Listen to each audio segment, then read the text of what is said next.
संपत्ति पर जो आकर्षित होते हैं वो पागल हो जाते हैं।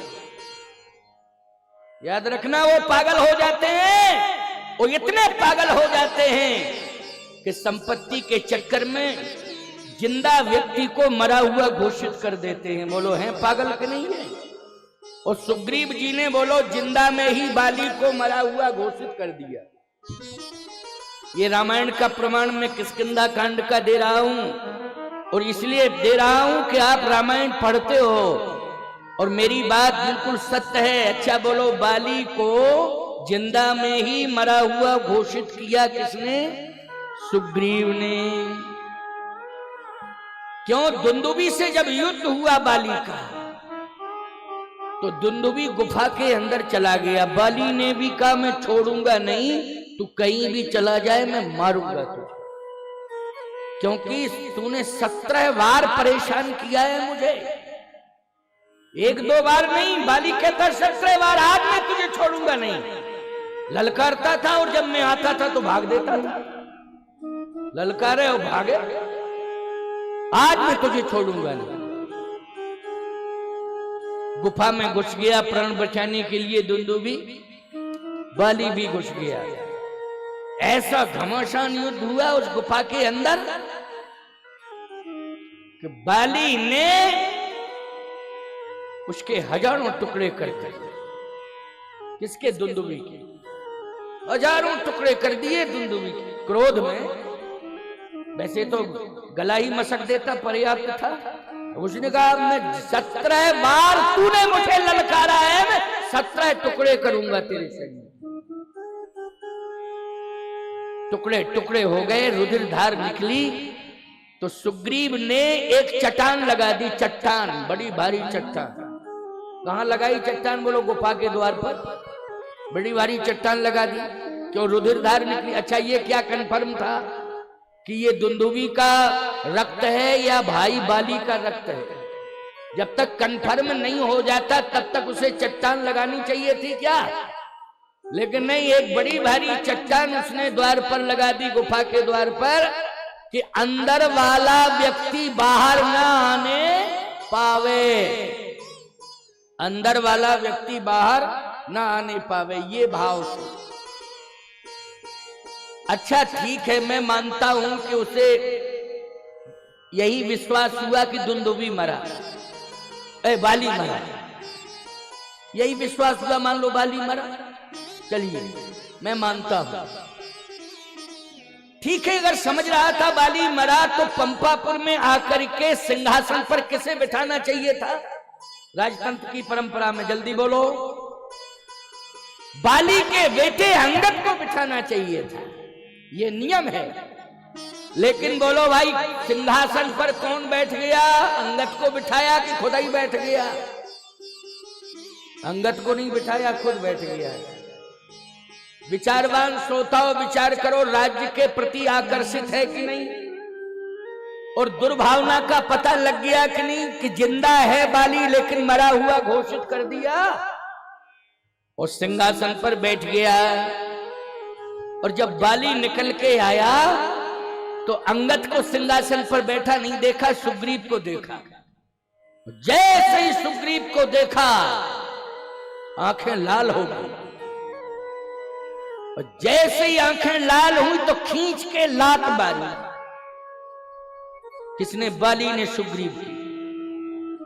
और जैसे ही लात मारी तो भागने में एक्सपर्ट है, अगर भागता नहीं तब तो मर ही जाता सुग्रीव। लेकिन एक लात लगी और भागा, और पीछा तो किया बाली ने, लेकिन भागने में एक्सपर्ट सुग्रीव था तो भाग ही गया। और इतना भागा कि भगवान से कहता सकल भुवन में फिरे बिहाला, रिपु सम मोहि मारिस अति भारी,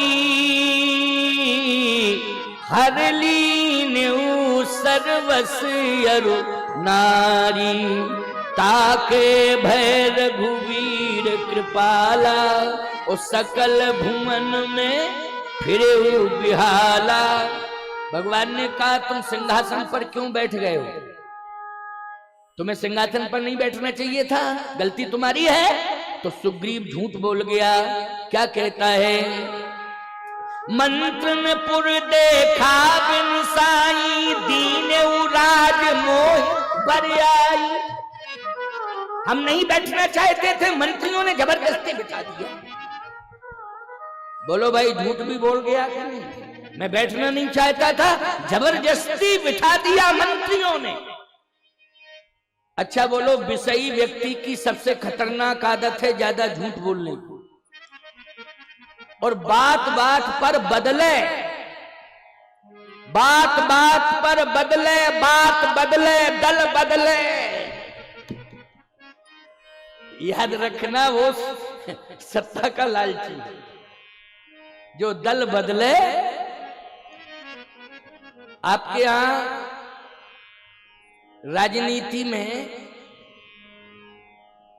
सांसद को लोकसभा सदस्य कहते हैं, और विधायक को एमएलए भी कहते होंगे। एमएलए कहते हैं। हाँ चलो, बहुत अच्छी बात। सांसद, एमएलए, मंत्री, ये सब सत्ता से जुड़े हुए सम्मानजनक पद हैं। लेकिन एमएलए का अर्थ, एक बार क्या हुआ कि एक राज्य में मैं गया, राज्य का नाम नहीं लूंगा क्योंकि राज्य का नाम लें तो क्लियर हो जाएगा ना। मैं गया एक राज्य में कथा कहने, संजोग की बात थी कि एमएलए के घर में ही ठहरा दिया मुझे। अब एमएलए के घर में जब मैं ठहरा तो एमएलए साहब इतने जुड़ गए मुझसे कि वो मेरे साथ ही स्नान करें, मेरे साथ ही भोजन करें। बड़ा अच्छा फार्म हाउस था उनका, खुले में स्नान, हमारी भी आदत। हमने कहा बहुत अच्छा, आनंद लें वृक्षों के बीच में। काहे के लिए? बाथरूम तो तब यूज करना चाहिए जब विकल्प अच्छा ना हो, है ना। और जब विकल्प बहुत अच्छा है, बगीचा है सुंदर, वहां पर जल की व्यवस्था है, छाया भी है, तो क्या कहना फिर। हम तो महात्मा ठहरे। पहले तो ज्यादातर हम कहीं भी ठहरे 2-3 किलोमीटर दूर जाके स्नान करते थे। बगीचा कहाँ है, कुआं कहाँ है, ये तलाशते थे। 2-3 किलोमीटर जाके वहीं स्नान कर। पुराने समय की बात बता रहे। लेकिन अब तो क्या बतावें आपको, इतने ज्यादा सुख संसाधन हो गए हैं कि पूरा शरीर ही बर्बाद कर दिया है सुख संसाधनों ने। गलत कह रहा हूं महाराज? मैं सही कह, पूरा शरीर जो है बीमार कर दिया। वैसे मैं स्वस्थ हूं क्योंकि कुछ ऐसा योग प्राणायाम करता रहता हूं, घंटे 2 घंटे, उससे ऊर्जा बनी रहती है, वो चैतन्यता आती रहती है। लेकिन सही बात तो यह है कि इतने ज्यादा सुख संसाधन मिल गए हैं, सभी को मिल गए हैं। किसान भी उतना श्रम नहीं कर रहा है। क्यों? पहले किसान देसी में रहता था, अब एसी में रहता है। अब एसी में रहता है, पहले देसी में रहता था। इसलिए किसान जितना मेहनती था, जितना शक्तिशाली था, जितना ताकतवर था, उतना नहीं रह गया। और बूढ़े तो आज भी ताकतवर हैं, आज के नौजवान तो शक्तिहीन ही हो गए। डायरेक्ट बचपन से बुढ़ापे का प्रमोशन, जवानी हजम, इतना बड़ा प्रमोशन कर लिया है नौजवान, जवानी हजम हो गई उनकी। ये जवानी तुम्हारी किसने ली है? ये जवानी तुम्हारी भौतिक संसाधनों ने छीन ली। बोलो गलत कह रहा हूं क्या? भौतिक संसाधनों ने तुम्हारी जवानी को छीन लिया है तुमसे, इसलिए समय के पहले बुढ़ापा आ गया। ज्यादातर प्रकृति से जुड़ा करो, कोशिश करो हम प्रकृति से जुड़े, बीमारी भी दूर होगी और हमारी बौद्धिक क्षमता भी बढ़ जाएगी। ब्रह्म मुहूर्त में जो उठते हैं उनकी बौद्धिक क्षमता कितनी सुंदर होती है, अनुभव करके देख लेंगे। जो ब्रह्म मुहूर्त में जागते हैं, प्रकृति से डायरेक्ट जुड़ जाते हैं, उनकी बौद्धिक क्षमता, याद रखना, ब्रह्म ब्रह्म मुहूर्त में जगने वाले अमृत पीते हैं, और जो सूर्योदय के बाद जगते हैं वो चाय पीते हैं कि नहीं? चाय पीते हैं वो। हाँ? अमृत पियो, अमृत। अमृत पीने से ही तुम्हारा शरीर स्वस्थ रहेगा और दीर्घायु रहोगे, स्वस्थ दीर्घायु रहोगे। और ब्रह्म मुहूर्त में जो ब्रह्म का चिंतन करता है वो शरीर से मरता है, लेकिन कीर्ति उसकी सदा सदा के लिए अमर हो जाती है। प्यारे, कीर्ति कभी उसकी मरती नहीं है, शरीर मरता है। इसलिए हम लोगों को प्रकृति से जुड़ना है। आज सुग्रीव जी की दुर्दशा क्यों हुई है? विषय के कारण। अच्छा हुआ भगवान मिल गए, नहीं तो इससे कहीं कोई गुंजाइश ही नहीं मिल रही थी, लेकिन भगवान मिल गए। लेकिन सोचो जरा, भगवान मिले कैसे? सुग्रीव जी को अपनी ताकत से भगवान नहीं मिले, हनुमान जी महाराज के सहयोग से भगवान मिले। सुग्रीव को भगवान कैसे मिले जरा बताओ? हनुमान जी के सहयोग से मिले। वो हनुमान जी क्या हैं? संत हैं। हनुमान जी क्या हैं? सिद्ध हैं। इसलिए संतों के सहयोग से ही तुम्हें भगवान मिल सकते हैं, नहीं तो संसार के विषयों में तुम सब जकड़े हो, सभी जकड़े हैं सांसारिक विषयों में। लेकिन अगर तुम्हें भगवान मिल सकते हैं तो किसकी कृपा से? संतों की कृपा से, संतों के सहयोग से। और बोलो भाई, भगवान मिल गए सुग्रीव को हनुमान जी की कृपा से, हनुमान जी के सहयोग से। तब हनुमंत उभय दिस की सब कथा सुनाए, ओ पावक साखी दे कर जोड़ी प्रीति दृढ़ाए। हनुमान जी ने अग्नि को साक्षी करके मित्रता करा दी है राम जी और सुग्रीव जी की। दोनों, सुग्रीव जी को प्रभु राम से जोड़ दिया है और मित्र भी बनवा दिया है। मित्र। भगवान ने कहा कि अब क्या चाह रहे हो सुग्रीव जी? सुग्रीव जी ने कहा, मैं चाह रहा हूं नारी और संपत्ति। एक बात बताओ, भगवान के पास तुम जाते हो, मंदिरों में भगवान बैठे हैं, तुम जाते हो मंदिरों में और जाके करते क्या हो? भगवान से मांगना शुरू कर देते हो, ये दे दो, ये दे दो, ये दे दो, ये दे दो, ये दे दो। भगवान के मंदिर में जाया करो तो भगवान से कुछ मत मांगा करो, केवल भगवान को ही मांग लिया करो कि प्रभु आप मेरे हो जाओ। मांगना नहीं है, वस्तु नहीं मांगनी है, भगवान ही को मांगना है। बोलो भाई, क्या मांगना है? भगवान को मांगना है, वस्तु नहीं मांगनी है। माता पिता से भी संपत्ति मत मांगा करो। अगर तुम चैतन्य अवस्था में हो, चलते फिरते हो, तुम्हारे अंदर शक्ति है, तो शक्ति श्रम से संपत्ति अर्जित करो। शक्ति श्रम से क्या करना है? संपत्ति अर्जित करनी है। माँ बाप के पास जो होगा वो तुम्हें दे देंगे, लेकिन बस जाया करो तो संपत्ति मत मांगा करो। माँ बाप से आशीर्वाद मांगा करो कि मुझे तो आशीर्वाद दे दो, इतना ही चाहिए और कुछ नहीं चाहिए। माँ बाप से आशीर्वाद मांगा करो और मंदिर में जाकर के भगवान से मत मांगा करो, भगवान को ही मांग लिया करो कि प्रभु आप मेरे हो जाओ। ये हमने मांगने का तरीका बताया तुम लोगों को। क्यों भाई, मैंने जो तरीका बताया भाया कि नहीं भाया तुम लोगों को? सभी ने भाया, स्वीकार किया कि हाँ भाया। बस तो यही होना चाहिए, भगवान को ही मांगो। अगर सुग्रीव जी को भगवान राम मिल गए थे हनुमान जी के सहयोग से, तो नारी और संपत्ति नहीं मांगनी चाहिए थी, बस यही कहना चाहिए था आप मिल गए, आप मेरे हो गए, बस यही मेरी सफलता है।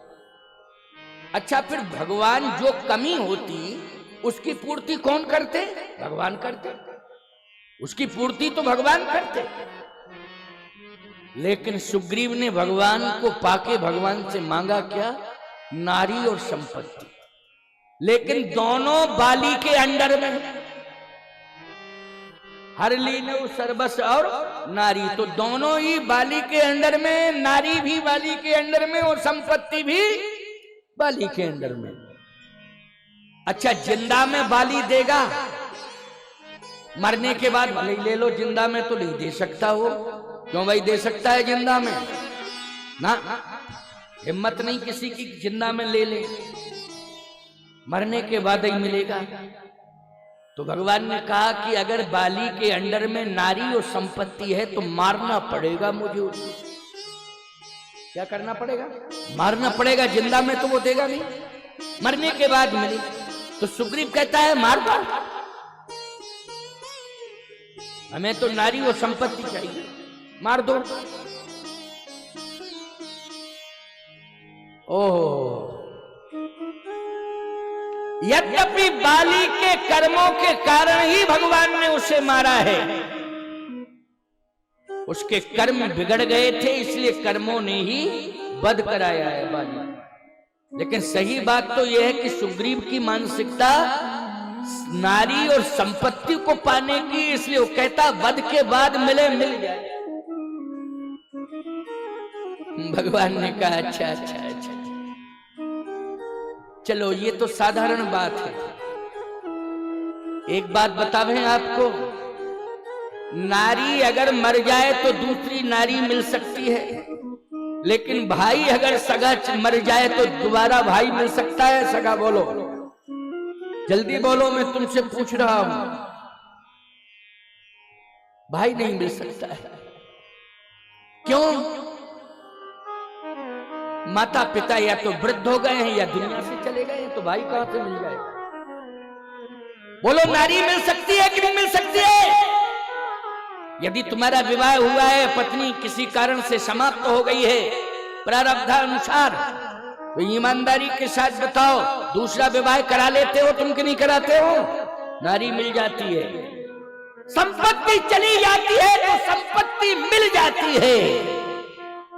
मेहनत करिए, संपत्ति आ जाएगी। लेकिन भाई अगर चला गया, बोलो मैं आपसे पूछना चाहता हूं, भाई चला गया फिर वो भाई तो नहीं मिलेगा, वो नहीं मिलेगा भाई। यहां इस पंपापुर में, ये किष्किंधा में, ये दो भाइयों का विवाद और संपत्ति को लेकर के ही विवाद हुआ है प्यारे। अगर सिंहासन पर नहीं बैठता सुग्रीव तो शायद बाली जो है इस तरह से निष्कासित नहीं करता सुग्रीव की। लेकिन इसलिए किया है निष्कासित कि तूने मेरी अनुपस्थिति में, मैं जिंदा बैठा हूं, बस मैं युद्ध करने चला गया, तू सिंहासन पर बैठ गया। संपत्ति का विवाद। भगवान ने कहा कि सुग्रीव तुम्हें नारी और संपत्ति चाहिए, लेकिन मुझे न्याय चाहिए। मुझे क्या चाहिए? न्याय चाहिए। भगवान नारी और संपत्ति से विशेष प्रभावित नहीं होते हैं, भगवान तो न्याय से प्रभावित होते हैं। बाली ने अन्याय किया है, केवल तेरे साथ किया है अन्याय के नारी और संपत्ति छीन ली, यही पर्याप्त नहीं है सबूत। उसके अन्याय के बहुत से सबूत मेरे पास, बाली के अन्याय के बहुत से सबूत मेरे पास है। कौन कौन है? अनुज बधू, अनुज बधू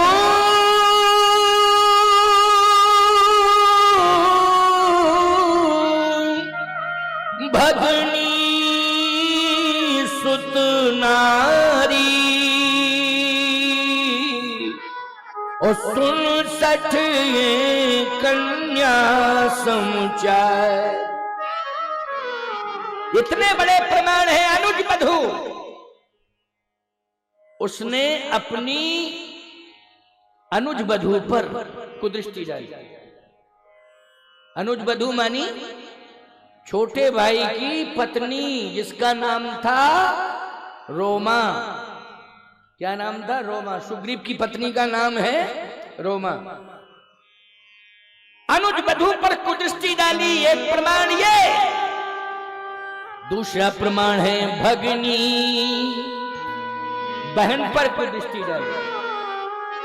तीसरा प्रमाण सुत नारी पुत्र वधू पर भी कुदृष्टि डाली। सुन सठे कन्या, एक भाव ये भी है कन्या के समान है, लेकिन कन्या पर भी कुदृष्टि डाली है। इसलिए ये नहीं कुदृष्टि बिलोकत जोई, ओ ताहे बधे कछु पापुन ओ। मैं न्याय चाहता हूं और इस अन्यायी का मैं वध करूंगा। केवल संपत्ति और पत्नी के कारण नहीं, बहुत से प्रमाण हैं मेरे पास। अन्याय की पराकाष्ठा पर पहुंचा है ये दुराचारी। इसलिए वाली, मैं तुझे पहले मारूंगा, रावण को बाद में मारूंगा।